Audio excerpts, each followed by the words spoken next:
Welcome to the Global Pulse, a short video series where our experts break down a trending topic in international business and why it matters to you.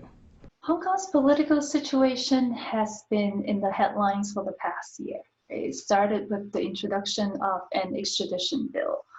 And what it boils down to is Hong Kong's autonomy. And this is a very sensitive topic for Hong Kong people, right? Even among friends and family at the dinner table. Hong Kong was never an independent country. It was a British colony for over 150 years. And this is when Hong Kong was ruled by a governor appointed by the British Parliament. 1997, that's when Hong Kong was handed over back to China.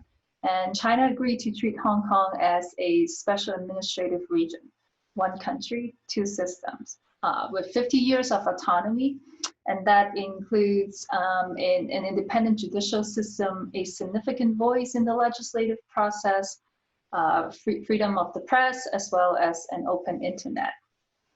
What is less known is that under this same agreement, Hong Kong was supposed to enact its own national security law. Right? In fact, they tried back in 2003, but after a series of protests, they backed down. Last month, they tried again. Right? China's legislature approved a proposal for the national security law. Nothing is set in stone at this point. But what we do know is that any act of secession, subversion, terrorism would be deemed as a criminal act.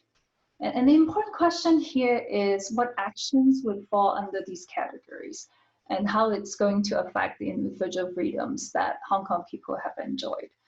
Some view this as an acceleration of the end of one country, two systems. Is this the beginning of the end of autonomy or semi-autonomy for Hong Kong? And that creates a lot of uncertainty.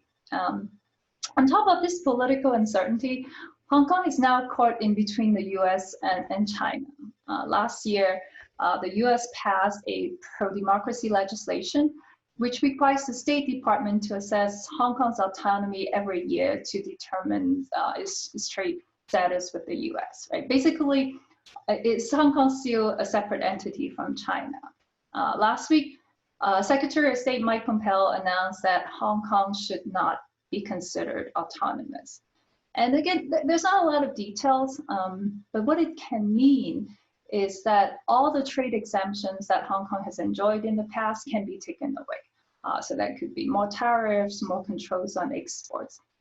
And this is not necessarily in the US best interest. Right, the U.S. has a $30 billion trade surplus with Hong Kong. And there are many U.S. companies stationed there. And of course, China can retaliate in many ways. They can implement trade policy that hurts those U.S. companies that are in Hong Kong. And in the end, what we often observe is that the moves that are politically driven do not always have the best economic outcome.